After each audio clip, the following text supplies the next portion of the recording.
وہ لوگ آگے بڑھ گئے جو بیدار تھے، جو لوگ وہ آگے بڑھ گئے، بیدار تھے جو لوگ وہ آگے بڑھ گئے، سوئی ہوئی ہے قوم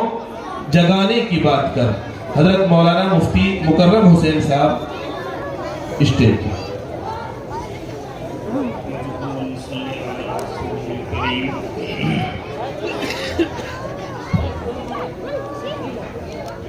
اما بعد فاعوذ باللہ من الشیطان الرجیم بسم اللہ الرحمن الرحیم ان هذا القرآن يهدي للتي هي اقوم ويبشر المؤمنين الذين يعملون الصالحات ان لهم اجرا كبيرا صدق الله العظيم وقال النبي صلى الله تعالى عليه وسلم خيركم من تعلم القرآن وعلمه أو كما قال عليه الصلاة والسلام۔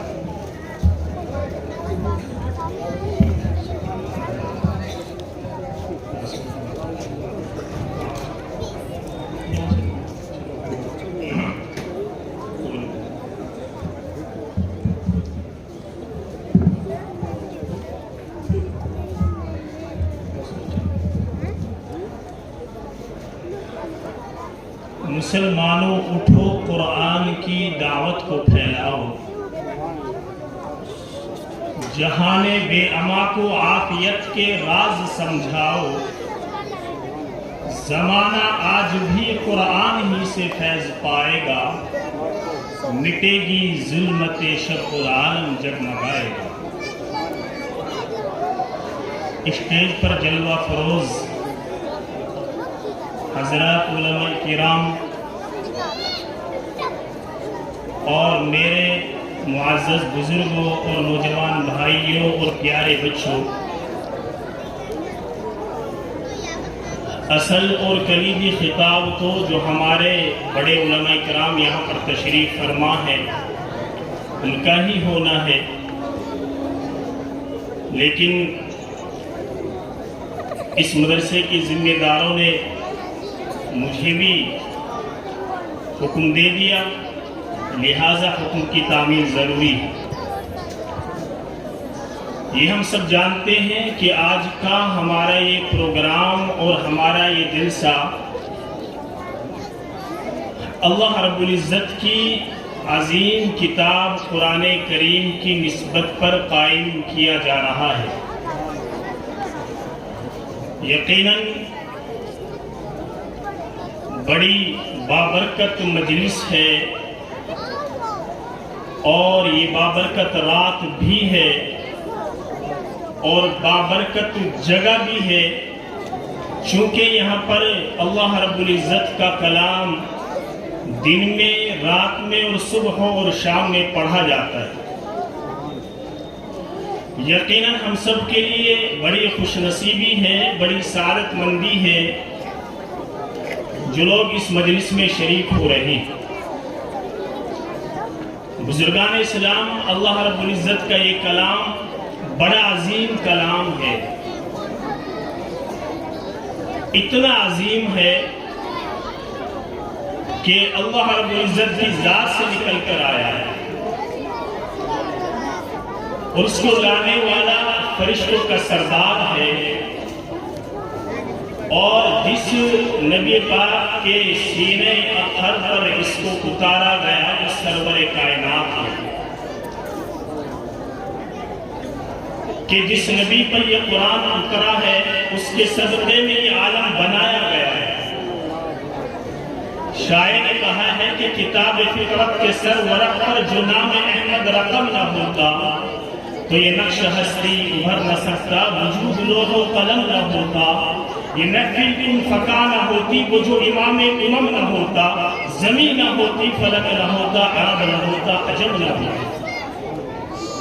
تو بتائیے کتنا عظیم کلام ہے، اور جو لوگ اس عظیم کلام سے جڑ جاتے ہیں وہ بھی بڑا مقام حاصل کر لیتے ہیں۔ جو لوگ اس عظیم کلام کے مطابق زندگی بسر کرتے ہیں وہ کبھی گمراہ نہیں ہوتے تھے،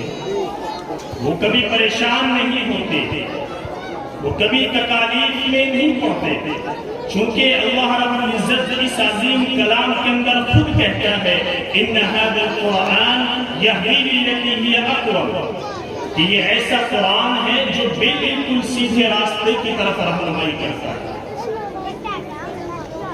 وَيُبَشِّرُ الْمُؤْمِنِينَ الَّذِينَ يَعْمَلُونَ الصَّالِحَاتِ أَنَّ لَهُمْ أَجْرًا كَبِيرًا، اور ان ایمان والوں کو خوشخبری سناتا ہے جو نیک اعمال کرتے ہیں کہ ان کے لیے بڑا اجر ہے۔ تو ظاہر ہے جو اس قرآن کریم سے اپنے آپ کو جوڑ لیتے ہیں اور اس سے جوڑ کر اپنے آپ کو وہ چل رہے ہیں، وہی لوگ کامیابیوں کے راستے پہ کھڑے ہو جاتے ہیں، وہی لوگ ہیں جو عزت پاتے ہیں، وہی لوگ ہیں جو بلند ہوتے چلے جاتے ہیں، چونکہ اس عظیم کلام کی برکت ایسی برکت ہے جو تاریکیوں کو ختم کر دیتی ہے، جو اندھیریوں کو چھاٹ دیتی ہے، اور جو آدمی کو بالکل روشنی میں لا کر کے کھڑا کر دیتی ہے۔ تو میرے عزیزوں اور میرے بزرگوں، ہمیں چاہیے کہ ہم زیادہ سے زیادہ اس عظیم کلام سے اپنے آپ کو جوڑیں۔ حضرات صحابہ کرام رضوان اللہ علیہم اجمعین کے پاس کون سی ڈگری تھی، کیا تھا ان کے پاس، اور کس چیز کو لے کر کے وہ چلے تھے کہ تھوڑے ہی عرصے میں ساری دنیا پہ چھا گئے، کیا تھا ان کے پاس؟ یہی عظیم کلام ان کے پاس تھا۔ اسی اللہ کے کلام کو لے کر چلے، اسی کو لے کر اٹھے، اور جدھر بھی گئے ادھر ہی کامیابیوں نے ان کے قدم چومے، اور ایسی کامیابیاں انہوں نے دی، انہوں نے ان کو ملی ہے کہ آج کتنی صدیاں گزر گئی، کتنی صدیاں گزر گئی کہ آج بھی ان کی کامیابیوں کو بیان کیا جاتا ہے۔ کتنی عظیم حسنیت تھی، کیا تھا ان کے پاس؟ یہ اسی اللہ کے کلام کو لے کر کے چلے، یہی ہے وہ ڈگری جو ان کے پاس تھی، اور اسی کو لے کر چلے تھے، اور ساری دنیا پہ چھا گئے۔ تو اس لیے میرے بزرگوں، ہم بھی اپنے آپ کو بھی اس کلام عظیم سے جوڑے، اور اپنے بچوں کو بھی اس عظیم کلام سے جوڑے۔ اور پیارے نبی صلی اللہ علیہ وسلم نے فرمایا ہے، آج ہم مزاج ایسا ہمارا بن گیا ہے کہ ہم دنیا داروں پر رشک کرتے ہیں، دنیا کے حقداروں پر رشک کرنے لگتے ہیں۔ پیارے نبی صلی اللہ علیہ وسلم نے کیا فرمایا ہے کہ تم اگر بہتر آدمی دیکھنا چاہو، بہترائی کا تمغہ، اللہ کے نبی صلی اللہ علیہ وسلم نے کسی مالدار کو نہیں لیا، کسی دنیا کے حقدار کو نہیں لیا، بلکہ پیارے نبی صلی اللہ علیہ وسلم نے بہترائی کا تمغہ اگر کسی کو دیا ہے، وہ قرآن پڑھنے والے ہیں، وہ قرآن پڑھانے والے ہیں، وہ قرآن کو سیکھنے والے ہیں، وہ قرآن کو سکھانے والے ہیں۔ آقا مدنی صلی اللہ علیہ وسلم نے ارشاد فرمایا ہے، خیرکم من تعلم القرآن وعلمہ، کہ تم میں سب سے بہتر وہ آدمی ہے جو قرآن کریم کو سیکھتا ہے، اس کو سکھاتا ہے۔ یہ معصوم سے بچے خدا کی قسم بڑے نورانی ہیں، بڑے مبارک ہیں جو اللہ کے کلام کو پڑھتے ہیں۔ کیسے ماحول میں کیسا ماحول ہے آج، کیسا مزاج ہے آج لوگوں کا کہ ہر کوئی دنیا کے پیچھے پڑ گیا، ہر کوئی عہدوں کے پیچھے پڑ گیا، اللہ کے کلام کو بھول گیا، اللہ کے دین کو بھول گیا۔ تھوڑی سی دنیا آ جائے وہ سمجھ رہا ہے کہ تو نے بہت کچھ حاصل کر لیا۔ میرے بزرگوں، ایسا نہیں ہے۔ جو میرے آقا کریم صلی اللہ علیہ وسلم نے فرما دیا حق وہی ہے، اور وہی رہے گا، وہی ہوا ہے جو آقا کریم صلی اللہ علیہ وسلم نے فرمایا۔ دوسرے میرے بھائیوں، ہمیں چاہیے کہ ہم اللہ کے کلام سے جڑیں۔ معلوم ہے ہم کو کیا مقام ہے ان بچوں کا۔ پیارے آقا صلی اللہ علیہ وسلم نے کیا فرمایا ہے، یہ سفارشی بنیں گے، یہ ہمارے سفارشی بنیں گے قیامت کے دن بارگاہ خداوندی میں۔ جب لوگ پکڑے جائیں گے اپنی برائیوں کی وجہ سے، اپنی بدعمالیوں کی وجہ سے، اگر خدا ایسا نہ کرے، اللہ کی بارگاہ میں جب سب انسان وہاں پر موجود ہوں گے،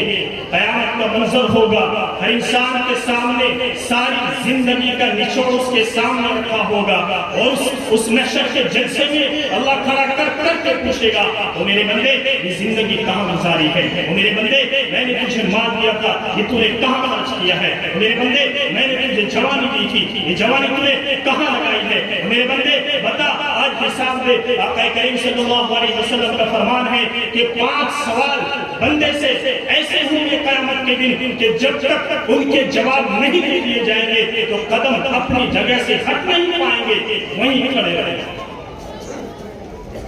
لیکن اگر کوئی ہم میں سے کوئی ہمارا بچہ،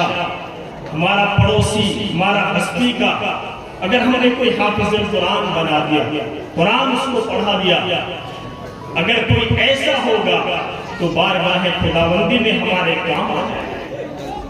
خدا کی قسم ہمارے کام آ جائے گا۔ اللہ کے نبی صلی اللہ علیہ وسلم نے فرمایا ہے کہ جس نے قرآن پڑھا، اس کو حفظ کیا، اس کے حرام کو حرام جانا، اس کے حلال کو حلال جانا، تو اللہ پاک کل قیامت کے دن اس حافظ قرآن کو یہ حق حاصل ہوگا کہ 10 ایسے آدمی کہ جن کے لیے جہنم واجب ہو چکی ہوگی اس کے گھرانے میں سے وہ پکڑے جائیں گے، چونکہ اللہ کی نہیں مانی، اللہ کے رسول کی نہیں مانی، نمازیں نہیں پڑھی، سود کھاتے رہے اور شادی اور بیاہ میں ناچ گانے کرتے رہے، ڈی جے بجاتے رہے اور نہ جانے کتنی خرافات میں مبتلا رہے، اور بارگاہ خداوندی میں اللہ نے پوچھ لیا میرے بندے کیا کر کے آیا، وہاں پکڑا گیا اور لکھ دیا گیا اس بندے کو جاؤ اے میرے فرشتوں پکڑو اور دھکیل کر جہنم میں اس کو ڈال دو، اس کے لیے جہنم واجب ہو چکی۔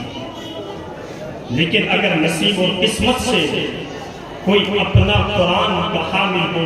قرآن کا حافظ ہو، تو بارگاہ خداوندی میں آئے گا اور ہاتھ پکڑ لے گا اور کہے گا اللہ یہ میرا ہے، یہ میرا چچا ہے، یہ میرا بھائی ہے، یہ میرا اپنا ہے، میں پڑھتا تھا یہ میری خیر خواہی کرتا تھا، میں پڑھتا تھا یہ میری فکر کرتا تھا، اس کے دل میں تڑپ تھی، کڑن تھی، کرب تھی، بے چینی تھی، بے قراری تھی، اس بات کو لے کر کے کہ میں قرآن کا حافظ بن جاؤں، تو آ جائے گا اور کہے گا یا اللہ یہ میرا ہے، میں سفارش کرتا ہوں اور میری سفارش کو اس کے حق میں قبول فرما لے۔ پیارے آقا صلی اللہ علیہ وسلم نے فرمایا کہ 10 ایسے بندے جن کے لیے جہنم واجب ہو چکی ہوگی، اس حافظ قرآن کی سفارش کی برکت سے اللہ پاک ان کی مغفرت فرمائے گا۔ تو میرے بھائیوں یہ عظیم کلام بڑا اونچا کلام ہے، ہم اس کو خود بھی پڑھیں اور اپنے بچوں کو بھی پڑھائیں۔ بڑے خوش نصیب ہیں وہ بستی والے کہ جن بستیوں میں یہ علمی ادارے چلتے ہیں، یہ دین کے ادارے چلتے ہیں جہاں پر اللہ کا کلام پڑھا اور پڑھایا جاتا ہے، اور بڑے خوش نصیب ہیں وہ بچے اور والدین کہ جو اپنے بچوں کو اللہ کے کلام کو پڑھاتے ہیں۔ اس لیے بھائی ہم اس قرآن سے جڑ جائیں، خدا کی قسم ہماری کامیابی اسی میں ہے، اس کے علاوہ کہیں ہمیں کامیابی ملنے والی نہیں ہے۔ اللہ پاک ہم سب کو کہنے سے اور سننے سے زیادہ عمل کی توفیق و رحمت فرمائے۔ وآخر دعوانا الحمدللہ رب العالمین۔